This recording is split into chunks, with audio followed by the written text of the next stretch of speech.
Bonjour à tous. Je vais vous présenter la gestion des étiages sur le bassin de la Loire, depuis les ouvrages de Vivré et de Mossac, dont l'établissement assure la maîtrise d'ouvrage. Alors je ne sais pas si c'est un terme qui est familier à tout le monde, mais bon, donc le soutien d'étiage, ça consiste en gros, c'est lâcher de l'eau depuis les deux ouvrages de Mossac et Vivré pour maintenir un certain débit à différents points sur le bassin. Maintenir ces débits-là au-dessus d'un seuil qu'on appelle les débits objectifs. Donc ces débits objectifs-là sont inscrits dans les règlements d'eau de ces deux ouvrages et ils sont définis pour être en cohérence avec le stage. Donc là, sur la carte, on voit les différents points où les deux ouvrages assurent aujourd'hui un soutien d'étiage. Donc on a Poutès sur l'Allier, donc on a Poutès, on a Vieille-Léoude, on a Vic-le-Comte, et sur la Loire, on a un objectif en pied d'ouvrage de Vivré et un autre objectif donc à Gien, un peu en amont d'Orléans. Ces objectifs-là sont fixés donc annuellement par ce qu'on appelle le comité de gestion des réservoirs de Mossac et Vivré, qui est présidé par le préfet coordonnateur de bassin. Et ce dernier a la possibilité de modifier ses valeurs d'objectifs en cas de situation hydrologique difficile. Alors, aujourd'hui, le soutien d'étiage s'adresse à qui? En gros, sur la carte, on voit donc les différents usagers qui bénéficient de ce soutien-là, d'amont en aval. Donc principalement, là, la carte elle représente la répartition en volume. Donc en gros, tout ce qui est énergie industrie consomme 76% du volume prélevé. L'alimentation en eau potable représente à peu près 20%. Et l'irrigation à hauteur de 5%. Donc on voit les gros cercles bleus qui correspondent en gros aux centrales nucléaires qui sont sur le linéaire de la Loire. Et puis ici, il y a de l'adduction d'eau potable au niveau de l'estuaire, et puis des petits points un petit peu passés par là sur l'alimentation d'eau potable. Alors pourquoi on fait du soutien d'étiage?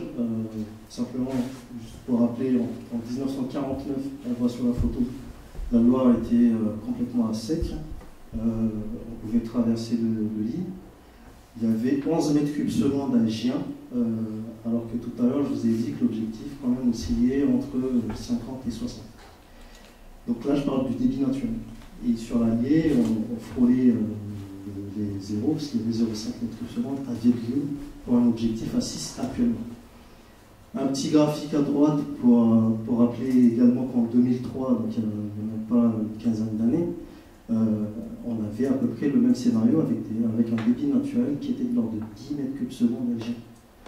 Et grâce justement au lâcheur des deux ouvrages, on a pu remonter les débits à des valeurs à peu près acceptables.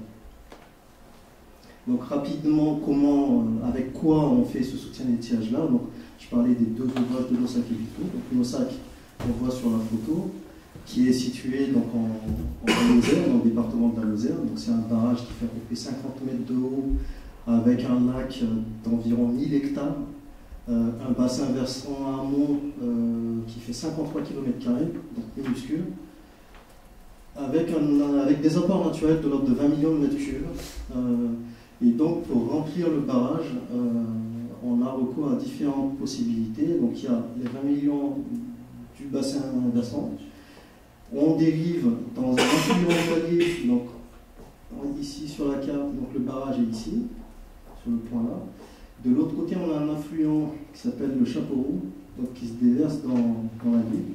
Et donc ici, un ouvrage, un petit barrage qui permet de dériver de l'eau via un canal souterrain, qui permet d'apporter à peu près 35 millions de mètres cubes par an. Et en complément, donc, il y a une usine qui a été construite, qu'on voit ici sur l'image, qui a été construite et mise en service en 1997, qui permet de pomper environ 15 millions de mètres cubes par an pour compléter ce dispositif de remplissage. Sur la Loire, donc le barrage de Vivré, c'est un barrage qui est situé à proximité de Roanne, donc avec un bassin versant à l'amont qui fait 6500 km². On a une obligation donc, de débit garanti de 12 mètres cubes secondes au pied d'ouvrage. C'est un ouvrage atypique par ses vocations parce que c'est un barrage qui permet avant tout l'écrêtement des crues et qui permet également le soutien d'étiage donc, durant les périodes à faible débit. Et accessoirement, donc, l'usine hydroélectrique est une concession EDF donc, qui permet la production électrique. Alors, comment on fait un soutien d'étiage? Donc, concrètement, on élabore des consignes de l'HUR depuis ces deux ouvrages-là. Aujourd'hui, on dispose d'un outil informatique, donc une application qui a été développée par l'établissement et qui permet donc d'établir des consignes journalières. Donc, il y a une consigne de l'HUR depuis chaque ouvrage qui est établie chaque jour, en prenant en compte les temps de propagation entre l'ouvrage en question et l'objectif qui lui est assigné à l'aval. Donc on voit sur la carte, OTS on est à 0,5 jours, Viabilou d'un jour et demi, Vic-le-Comte 2 jours et demi. Entre Nossac et Gien, il y a 6 jours de propagation. Et puis sur la Loire, on voit qu'entre Vitré et Gien, il y a 4 jours de propagation. Donc on intègre ça. En parallèle, on prend des données donc, de débit et de hauteur au niveau des barrages et aux stations. Ces données-là nous sont fournies par le réseau Cristal, donc ça nous permet d'alimenter le modèle. Et à partir des prévisions de précipitation données par Météo France, on fait de la prévision à J plus temps de propagation. Donc J plus 0,5, J plus 1. Et à partir de là, on envoie les consignes aux barrages qui les appliquent au jour le jour. En fait. Voilà. Et donc, concrètement, quelques chiffres. Donc, sur le volet opérationnel, donc cet outil informatique a été mis en service en 2012. En moyenne, on fait à peu près 150 consignes par an. C'est une grosse moyenne. Il y a des années comme 2017 où l'étiage a été particulièrement sévère. Ça a commencé tôt, ça a fini très tard. Ça nous a demandé presque 185 consignes. Il y a des années, il y en a moins. Et sachant que du coup, ces consignes-là sont envoyées, on envoie un mail à un certain nombre d'usagers qui ont fait la demande et qui en ont besoin. Donc, sur l'Allier, on peut citer par exemple le barrage de Coutès, qui est situé à Laval et qui a besoin de ces informations-là pour fonctionner. À Laval de Vigré, il y a d'autres usagers, il y a l'agglomération de Roanne, il y a un certain nombre d'usages en fait, qui ont besoin de ces informations-là. Donc l'information est diffusée. Elle est affichée sur le site étiage-eptb-fr, étiage-eptb-fr. Il y a un bilan du soutien d'étiage qui est fait chaque année lors de la commission locale d'information et de concertation, donc en présence du préfet du département concerné. Pour information, ce Vigré va avoir lieu demain. Et puis, il y a un bilan qui est également fait donc, au niveau de la commission des usagers du soutien d'étiage, en présence du préfet coordonnateur de bassin. La commission des usagers du soutien d'étiage. Les personnes qui prélèvent, qui sont demandeurs de soutien. En gros, à qui on rend le service. Donc, ce matin, on a eu la commission des usagers. Et il y a un bilan qui est fait au CGRMVES, donc le comité de gestion, en présence du préfet coordonnateur. Voilà. Donc il y a, en gros, ce qu'on fait en soutien d'étiage est diffusé largement à l'ensemble des acteurs du bassin. Alors, quelques chiffres clés. Donc pour Nossac, donc la photo date de 2003 pour information. Donc c'était l'étiage de référence pour nous depuis la mise en service des deux barrages. On voit que la retenue est complètement vide. Cette année-là, on a déstocké presque 70% du taux de remplissage maximal de la retenue, sachant qu'elle est à peu près à 185 000 m3. Dans le top 3, il y a 2017 et 2015. Donc 2017, étiage assez sévère, avec 88 millions. 2015, c'est l'étiage le plus long qu'on ait connu depuis la mise en service de Nossac et Vigré. Donc elle fait figure des 3 années les plus sèches qu'on ait connues. Et 2018, donc cette année, on est à 74 millions de mètres cubes déstockés. Donc tout ce qu'on a sorti de la retenue, pour une moyenne à peu près à 60 millions. Voilà. Donc toutes ces années sont au-dessus de la moyenne. Sur Nossac, on a pas mal d'années qui sont au-dessus. Quand on regarde Vigré, donc on a une capacité de remplissage maximal à environ 130 millions de mètres cubes. Les 2 années les plus sèches, c'était 90-91, où on a déstocké 111 millions, donc 85% du taux de remplissage maximal. Et là, on retrouve 2017, 2015 et 2003 dans les années les plus sèches, avec une moyenne à 46 millions de mètres cubes. Et 2018, malgré le fait que ce soit une année sèche, parce qu'on a battu pas mal de records quand même cette année, 2018, sur Villeray, se retrouve en dessous de la moyenne, notamment parce qu'on a beaucoup lâché depuis nos sacs, et ça a permis de moins solliciter Villeray en fait, par rapport au soutien de GIE. Donc là, vous avez une photo de 2017, l'étiage de 2017, où on voit quand le barrage est rempli, le niveau il arrive ici, à peu près ici. Et là, tout ça, c'est les traces de marnage. Donc on voit que 2017, on est descendu jusque-là. Et là, il n'y a pas d'abaissement artificiel, là c'est vraiment que le soutien d'étiage qui a amené la côte à descendre à ce niveau-là. Pour vous donner un petit peu l'ampleur de l'étiage 2017. Alors, ces dernières années, du coup, on a mené une réflexion au sein de l'établissement sur l'adaptation des modes de gestion de ces 2 ouvrages au changement climatique, parce que donc, on constate que ces ouvrages-là sont de plus en plus sollicités pour soutenir l'étiage, et il y a des demandes qui émanent de différents acteurs, notamment sur les questions de prélèvement, sur est-ce que ces ouvrages-là sont capables de répondre aux exigences qui sont fixées dans l'usage et tout ça. Donc en 2008, il y avait l'étude d'ICC Hydrocol qui avait été réalisée. En 2015 et 2016, l'établissement a réalisé 2 études pour adapter les modes de gestion de Villeray de nos sacs. Donc à travers un bilan bibliographique, une analyse bibliographique de ce qui se fait, bilan des données existantes et des données nécessaires, et puis on a fait différentes simulations pour essayer d'adapter les schémas d'exploitation de ces 2 ouvrages pour voir si on arrive à répondre à la demande à l'horizon 2060. Les résultats sont affichés sur la carte. Donc sur la problématique donc, soutien d'étiage, on voit qu'il y a une baisse généralisée des débits d'étiage, que ce soit sur l'Allier ou sur la Loire. Et la baisse, elle se fait d'amont en aval. Et on a quand même, sur le tronçon de l'Allier, on a des diminutions de débit qui atteignent presque moins 40% en fait. Donc c'est quand même pas négligeable. Et cette baisse-là, elle est généralisée. C'est quasiment sur l'ensemble du bassin de la Loire. On la constate. En termes de sollicitation des barrages, ce graphique, en fait, donc en bleu foncé, là, vous avez ce qui est déstocké actuellement, ici sur nos sacs, et ici en bleu ciel, vous avez bleu clair, vous avez ce qui va être sollicité à l'horizon 2060, donc sous l'effet du changement climatique. Et ce qu'on voit, c'est que sur nos sacs, on va quasiment tripler la demande. Donc on va passer de 57 à 160. Sur Villeray, actuellement, on est à peu près à 46 millions et on va doubler la sollicitation à l'horizon milieu du siècle. Donc ça pose la question de comment on remplit les barrages. Concrètement, pour adapter le mode de gestion, c'est comment on remplit les barrages, parce qu'à demande équivalente, il faut pouvoir mieux le remplir en fait.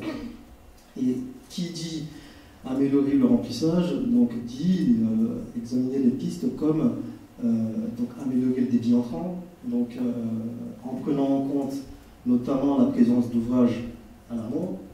Sur Villeray, on a notamment le barrage de Grandjean, on a le barrage de la Valette sur un affluent de la Loire, on a le complexe de Montpezat qui est en tête de bassin, et tous ces ouvrages-là consomment aussi une partie de l'eau. Il y a également à prendre en compte les impacts sur le milieu aquatique. Il ne suffit pas de prélever l'eau pour remplir les barrages, il faut s'assurer qu'on respecte aussi un débit minimum pour les milieux. Il y a une question de maîtrise des coûts, parce que si on dit qu'on va remplir nos sacs avec du pompage et qu'on va augmenter le pompage, ça veut dire qu'on va augmenter les frais de pompage, parce que ça a un coût. Donc tout ça, il faut prendre en compte. Et si on aborde la question de l'ajustement des codes d'exploitation, parce que le deuxième paramètre c'est ça, on doit mettre en face un certain nombre de paramètres qui sont la réglementation. Est-ce qu'on peut monter indéfiniment la cote? Non, puisque la cote nous dit, la réglementation nous dit, attention, il y a des codes de danger, il y a différentes cotes que vous ne pouvez pas dépasser. Il y a la question du remplissage maximal au printemps pour Villeray, parce que si on remplit, admettons, on monte à 316, enfin, un peu plus haut que ce qu'on fait actuellement, c'est bien pour le soutien d'étiage, mais vu sa vocation d'écrêtement des crues, donc si 2 jours après il y a une crue, on va être amené à déstocker tout ce qu'on a stocké. Donc imaginez un petit peu les conséquences pour l'aval, si on va déstocker en quelques heures tout ce qu'on a emmagasiné pendant des mois. Donc voilà, donc c'est des enjeux à prendre en compte.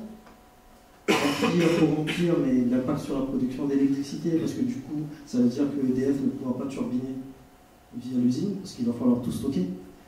Donc ça aussi, il faut voir. Et les impacts sur les usages à l'amont, parce que du coup, est-ce que les gens sont favorables à stocker indéfiniment l'eau? Est-ce que ça n'a pas un impact sur la qualité de l'eau si on stocke sur des périodes trop longues? Est-ce que ça ne joue pas sur les usages à l'amont? Il y a tout ça à prendre en compte. Et enfin, il y a un paramètre assez important qui est l'ajustement des objectifs à l'aval. Et donc, éventuellement, les intégrer dans le SDAGE, mais après, voilà, une concertation à l'échelle du bassin, évidemment. Mais tout ça, ça requiert une étude d'impact sur les milieux et les différents usages que je vous ai présentés tout à l'heure. Donc si je prends le cas, très rapidement, le cas de Mossac, en fait, en exemple, concrètement, aujourd'hui, on a différents problèmes. Sur le remplissage, là, sur ce graphique-là, en fait, vous avez en bleu la cote maximale réglementaire avant 2014. Avant 2014, donc on avait le droit de remplir jusqu'à ce prix-là. Ça nous faisait un remplissage de l'ordre de 190 millions de mètres cubes.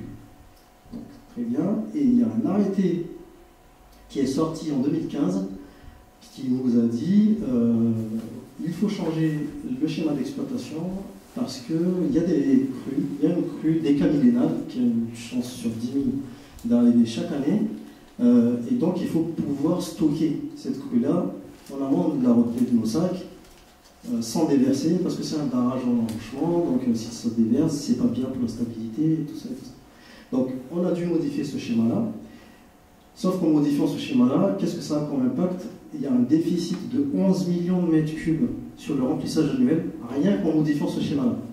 Déjà, on part de 11 millions de déficit chaque année. Donc, premier problème. Quand on regarde le graphique suivant, donc là, en fait, les bâtonnets représentent le volume dérivé depuis la mise en service en 83 donc, de Mossac jusqu'en 2018. Et en pointillé vert, vous avez la moyenne sur la période 83-96 de ce qui était dérivé. Et en orange, vous avez la moyenne sur la période 97-2018. Et qu'est-ce qu'on constate? On a un déficit de 6 millions de mètres cubes sur le volume dérivé. Ça veut dire qu'on a diminué les apports naturels de 6 millions de mètres cubes par an. Donc là aussi, on a un deuxième handicap, parce que du coup, ça signifie que les ressources naturelles sont de moins en moins disponibles. Parce que le principe de la dérivation, c'est qu'on ouvre la dérivation et on dérive tout ce qu'on peut. Donc si ça diminue, c'est qu'il n'y en a pas. Donc on a un déficit supplémentaire. Et quand on regarde la troisième possibilité de remplir le barrage, qui est le pompage, ce qu'on voit donc, en vert pointillé, c'est le pompage moyen, donc les 15 millions à peu près par an. Ce qui est intéressant quand même, c'est qu'on voit que ces dernières années, on a tendance à pomper de plus en plus dans la ligne pour finaliser le remplissage. Et donc ça renvoie à la question du coût que je vous ai dit tout à l'heure. Donc là-dessus, on est confronté de plus en plus souvent à ces questions de coût. Et quand on regarde Ce graphique-là, ce qui est intéressant, c'est que là, en fait, on a représenté les mois de pompage par année depuis la mise en service de l'usine en 98, en 97-98, et on voit qu'on est amené de plus en plus à pomper en fin d'année. Donc le signal, c'est quoi? C'est il y a de moins en moins de débit disponible dans la dérivation, et donc il faut déclencher de plus en plus le pompage pour aller chercher de l'eau dans la ville, avec des coûts qui deviennent de plus en plus importants en fait. Donc voilà, donc concrètement sur nos sacs, voilà ce qu'il y a déjà aujourd'hui. Et donc pour conclure ma présentation, je dirais simplement qu'il faut qu'on fasse une analyse plus fine de l'évolution des usages à l'horizon 2065 pour pouvoir adapter ces modes de gestion des deux barrages. Il faut également prendre en compte les évolutions futures pour les crues, parce qu'aujourd'hui, on a une bonne connaissance sur le soutien d'étiage, relativement une bonne connaissance. Par contre, tout ce qui est cru est mal représenté dans les modèles actuels, notamment tout ce qui est débit instantané. Donc, les modèles actuels ne fonctionnent pas assez patent. Il va falloir qu'on adapte les usages, parce qu'on ne peut pas jouer simplement sur la ressource, il faut également penser à adapter les usages aux ressources disponibles. Et l'ensemble de ces modifications doit bien évidemment faire l'objet d'une concertation à l'échelle du bassin pour que les solutions fassent l'objet d'un consensus pour les différents usages.